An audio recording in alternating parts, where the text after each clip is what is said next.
నమస్కారం. ఈరోజు రాష్ట్ర ప్రభుత్వం వరద బాధితులను ఆదుకోవడంలో పూర్తిగా విఫలమైపోయింది. ముఖ్యంగా రేవంత్ రెడ్డి గారు ఆయనే మున్సిపల్ శాఖ మంత్రిగా ఉంటూ ఎప్పుడైనా ప్రీ మాన్సూన్ ముందు నాలాలన్నీ కూడా క్లీన్ చేయాలి. గతంలో కేసీఆర్ గారి నాయకత్వంలో మా తలసాని సీనన్న, కేటీఆర్ గారు హైదరాబాద్ నగరంలో ప్రీ మాన్సూన్లో నాలాలన్నీ కూడా క్లీన్ చేసి ప్రజలకు వరద ఇబ్బంది రాకుండా చూసుకునేవారు. ఇవాళ రేవంత్ రెడ్డి స్వయంగా మున్సిపల్ శాఖ మంత్రిగా ఉంటూ ప్రీ మాన్సూన్లో నాలాలు క్లీన్ చేయకపోవడం వల్ల ఇవాళ హైదరాబాద్ నగరంలో అనేక బస్తీలు వరద జలాలతో మునిగిపోయి ఇంట్లో ఉన్నటువంటి నిత్యావసర వస్తువులన్నీ కూడా కొట్టుకుపోయిన పరిస్థితి, అన్నీ కూడా తడిసిపోయి తినడానికి కూడా ఇబ్బంది పడుతున్నటువంటి పరిస్థితి. అయినా ఇవాళ ముఖ్యమంత్రి గారు హైదరాబాద్లో ఉన్నా, మున్సిపల్ మంత్రిగా ఆయనే ఉన్నా వరద బాధితులకు ఒక పైసా సాయం కూడా చేయలేదు. ఇవాళ హైదరాబాద్ నగరంలో దాదాపు 7-8 మంది నాలాల్లో కొట్టుకొని చనిపోయారు. ఇవాళ ఈ చనిపోవడానికి కారణం ఇది రేవంత్ రెడ్డి వైఫల్యము, ఈ ప్రభుత్వం యొక్క వైఫల్యం. వరద బాధితులకు కనీసం నిత్యావసర వస్తువులు కూడా ఇవ్వలేదు, కనీస సహాయం కూడా చేయనటువంటి పరిస్థితి. ఇవాళ మా తలసాని శ్రీనివాస్ యాదవ్ గారు దాదాపు 1500 మందికి ఇవాళ వివిధ బస్తీల్లో వరదతో ఇబ్బంది పడ్డ ప్రజలకు నిత్యావసర వస్తువులు అందించడం జరుగుతూ ఉంది.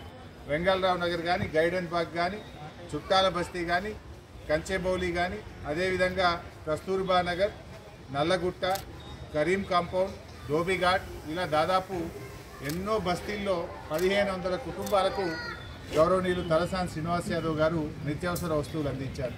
ఇలా ప్రభుత్వం ఫెయిల్ అయింది, రేవంత్ రెడ్డి పట్టించుకోలేదు. కానీ తలసాని సీనన్న మాత్రం తన వంతు సాయంగా ఈరోజు ఈ బస్తీ ప్రజల్ని తను ఆదుకోవడం జరుగుతూ ఉంది. ఎందుకు అసలు రేవంత్ రెడ్డి ఈరోజు మున్సిపల్ మంత్రిగా రాష్ట్రంలో ఎక్కడ చూసినా కూడా అన్ని బస్తీలన్నీ కూడా ఇలా మునిగిపోయినటువంటి పరిస్థితి, గుంతలమయమైపోయింది. చాలా చోట్ల కరెంట్ ఇబ్బంది జరిగింది, రోడ్లన్నీ కూడా పోయినాయి. ఆ గుంతలు పూడ్చే తెలివి లేదు. కానీ 4th సిటీ గురించి మాత్రం ఏదో పోజులు కొడతా ఉన్నాడు. ఉన్న సిటీని పట్టించుకో, ముందు ఉన్న సిటీల్లో నాలాలు సాఫ్ చేయి, ఉన్న సిటీలో రోడ్లను బాగు చేయి. ఇది విడిచిపెట్టి కాంట్రాక్టర్ల కోసం 4th సిటీ అని 6 లైన్ రోడ్లు వేసుకుంటూ చేరినాడు. ఇలా ప్రజల గురించి నువ్వు పట్టించుకున్న పాపాన పోలేదు. రేవంత్ రెడ్డి ఇలా పూర్తిగా బరి తెగించాడు. ఎవడన్నా బరి తెగించి బజార్లో నిలబడితే ఏమంటాం అని అట్లయిపోయింది రేవంత్ రెడ్డి పరిస్థితి. మొన్న మాట్లాడుతున్నాడు ఆయన, కండువాలు కప్పినంత మాత్రాన పార్టీ మారినట్టు కాదట. కండువాలు మరి ఎందుకు కప్పినావు నువ్వు? కండువాలు కప్పితే పార్టీ మారలేదని మాట్లాడితే ఇంతకంటే బరి తెగింపు మాటలు ఉంటాయా? అంటే రేవంత్ రెడ్డి ఇవాళ నువ్వు ఏం మాట్లాడుతున్నావు?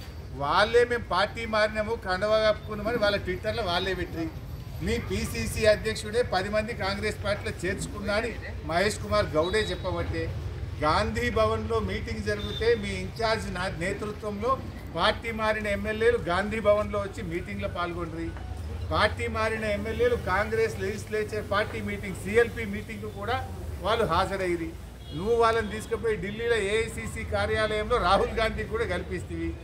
ఇంత ఓపెన్గా కుల్లా కాంగ్రెస్ పార్టీలో చేర్చుకొని కండువాలు కప్పితే పార్టీ మారినట్టు కాదని చిల్లర మాటలు ఇలా రేవంత్ రెడ్డి మాట్లాడుతూ ఉన్నాడు.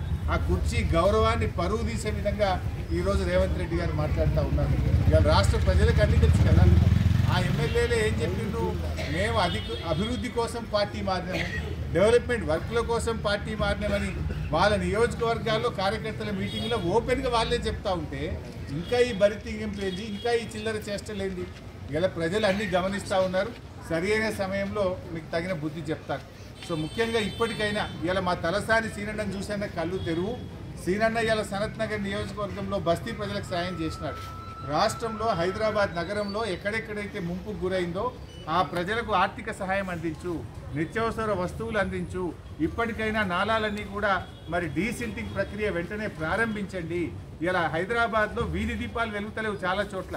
ఆ వీధి దీపాలు వెంటనే వెలిగేటట్టు పండగ వచ్చింది, బతుకమ్మ పండుగ వచ్చింది. ఆ పండగ పూట కనీసం వీధి దీపాలన్నీ వెలిగేటట్టు చూడు. ఇలా రాష్ట్ర ప్రజలందరికీ కూడా ఇవాళ బతుకమ్మ పండుగ ప్రారంభోత్సవం జరుగుతూ ఉంది. మా అక్క చెల్లెళ్ళందరికీ కూడా బతుకమ్మ పండుగ శుభాకాంక్షలు తెలియజేస్తూ ఉన్నాం. ఇవాళ పల్లెటూళ్ళలో కూడా ఏమైపోయిందంటే కనీసం బుగ్గలేసే పరిస్థితి లేదు. జనరల్గా తల్లిగారింటికి పోతుంటారా మా అక్క చెల్లెలు, ఇలా గ్రామాల్లో కేసీఆర్ గారు ఉన్నప్పుడు మిషన్ కాకతీయలో చెరువులు బాగా చేసి బతుకమ్మ మెట్లు కట్టించాడు, బతుకమ్మ ఘాట్లు కట్టించాడు. పండుగను అద్భుతంగా జరుపుకోవడానికి ఫ్లడ్ లైట్లు వేసేవాళ్ళు, రోడ్లు వేసేవాళ్ళు, మొత్తం గడ్డి చెక్కించి అద్భుతమైనటువంటి సౌకర్యాలు ఉండేవి. కానీ ఇలా రేవంత్ రెడ్డి పాలనలో గ్రామాల్లో ఒక్క రూపాయి లేదు. పంచాయతీ సెక్రటరీలు అప్పులపాలు అయిపోయింది, సర్పంచులు లేరు, ఎంపీటీసీలు లేరు, ఎలక్షన్లు పెట్టే ధైర్యం రేవంత్ రెడ్డికి లేదు. గ్రామ పంచాయతీల్లో నయా పైసా లేదు. కనీసం పండగ పూట కూడా కాలిపోయిన బుగ్గలేసే పరిస్థితి లేదు. పండగ పూట గ్రామాల్లో చెత్త ఎత్తే పరిస్థితిలో ట్రాక్టర్ల డీజిల్ దిక్కులేని పరిస్థితి. బతుకమ్మకు ఏర్పాట్లు చేయడానికి గడ్డి మందు కొట్టడానికి కూడా గ్రామాల్లో పైసలు లేవు. ఇది రేవంత్ పాలన. మాటలకు ఎక్కువ, చేతలకు తక్కువ. కనీసం పండగనన్నా పట్టించుకో. ఈ పండగ పూటనైనా గ్రామ పంచాయతీలకు నిధులు విడుదల చేసి తెలంగాణలో అతిపెద్ద పండగ బతుకమ్మ, దసరా పండగ. ఈ పండగ ఏర్పాట్లు చేసుకోవడానికైనా గ్రామాలకు నిధులు విడుదల చేయి. నీ పాలనలో ఈ 2 సంవత్సరాల్లో గ్రామ పంచాయతీలన్నీ కూడా మురికి కుప్పాలుగా, చెత్త కుప్పలుగా మారిపోయినాయి. ఇప్పటికైనా కళ్ళు తెరువు, గ్రామ పంచాయతీలకు నిధులు ఇయ్యి. బడా కాంట్రాక్టర్లకు కాదు బిల్లులు ఇవ్వాల్సింది, గ్రామాలకు ఇయ్యి. పేద ప్రజలకు ఇవ్వాల్సిన డబ్బులు ఇవ్వు. గ్రామాల్లో వరదల్లో మునిగిపోయిన పంట పొలాలకు సహాయం చెయ్యి. వరదల్లో మునిగిపోయిన పేద ప్రజలకు నిత్యావసర వస్తువులు అందించు. వారికి ఆర్థిక సాయం అందించాలని చెప్పి మేము డిమాండ్ చేస్తాం.